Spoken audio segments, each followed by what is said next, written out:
Boa tarde, meu nome é Mariana e você está assistindo o Jornal Humanidades. Essa semana, ataque mata 2 e deixa 2 feridos em garimpo legal numa terra indígena do Mato Grosso do Sul, Sararé. Tal ocorrência evidencia um aumento da violência contra minorias indígenas e afrodescendentes no Brasil.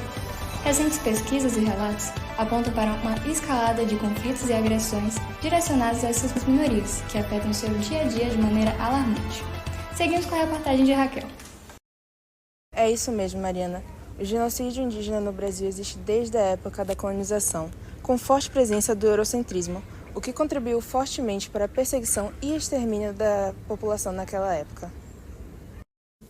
O que preocupa é o fato dessa violência não ter sido encerrada com o passar dos anos. Nas últimas 2 décadas, foram registrados 2.048 casos de mortes contra indígenas no Brasil, sendo 8,7% apenas em 2022 e 38,8% nos últimos 4 anos.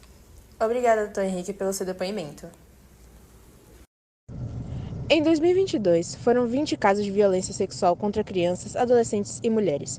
Os relatos causam espanto e indignação não apenas pela crueldade dos casos, mas também pela característica das vítimas, explicam os pesquisadores.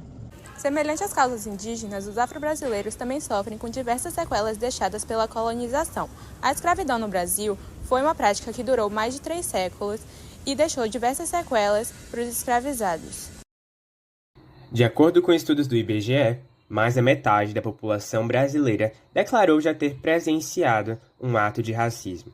E 6 em cada 10 pessoas consideram, sem nenhuma ressalva, que o Brasil é um país racista.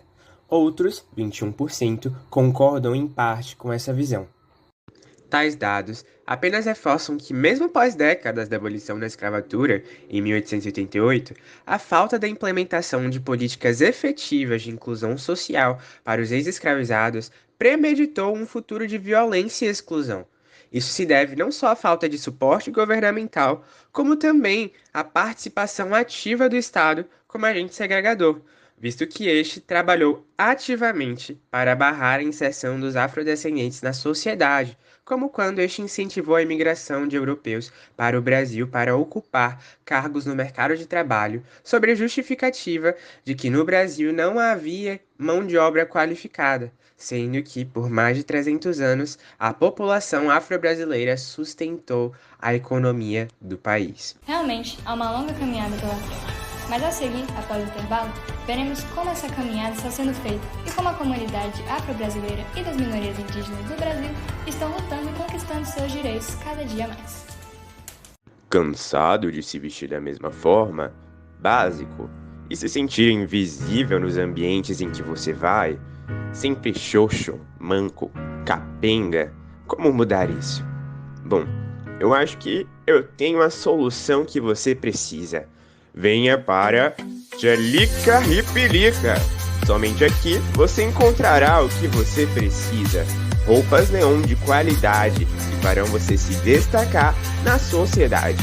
Somente aqui na Tchelica Ripilica você encontra peças exclusivas no melhor preço para você. Esse é o jeito Tchelo de viver.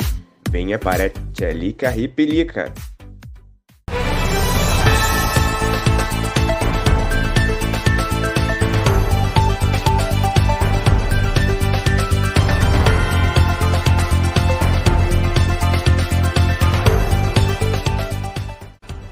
Voltamos à nossa programação. E agora, a ativista Maria Helena, representante dos direitos das minorias no Brasil, irá nos falar um pouco acerca do seu projeto. O movimento negro brasileiro vem conquistando cada vez mais visibilidade na nossa sociedade e, assim, obtendo bons resultados em suas pautas. A mobilização do movimento negro e a sua atuação na política fez com que diversos avanços acontecessem, como, por exemplo, a demarcação de terras quilombolas por meio da Constituição Federal de 1988, a Lei de Cotas, que estabeleceu a reserva de vagas para o ingresso de pessoas negras, a Lei de número 10.639, que estabeleceu a obrigatoriedade no ensino da história e de cultura afro-brasileira na educação básica, e a Lei de número 7.716, que tornou o racismo crime no Brasil. No Brasil, a história do movimento negro é relacionada diretamente com a luta dos negros contra o racismo, e teve início durante o período colonial com os africanos escravizados. Com a abolição da escravidão no Brasil, a luta do povo recém-liberto entrou em uma nova fase e passou a descobrir e enfrentar novos obstáculos, uma vez que continuavam marginalizados, enfrentando situações precárias, pois não receberam auxílio algum, seja estatal ou coletivo.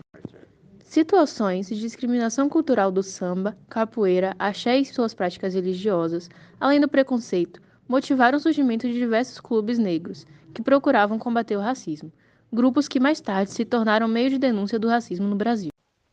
Já ao voltarmos nosso olhar ao cenário da resistência indígena, a maioria das políticas de preservação da cultura dos povos nativos brasileiros estão ligadas à garantia de suas terras e respeito aos seus costumes, já que mesmo sendo constitucionalmente reconhecidos aos indígenas sua organização social, costumes, línguas, crenças, tradições, os direitos sobre as terras que tradicionalmente ocupam e a demarcação e proteção dessas, o avanço da agricultura, mineração, atividades construtoras, desmatamento, grilagem, garimpo, etc., forçam, ainda nos dias de hoje, a desterritorialização de terras das comunidades tradicionais nativo-brasileiras. Felizmente, no Brasil odierno, observamos um bom contingente de órgãos de proteção voltados à causa indígena.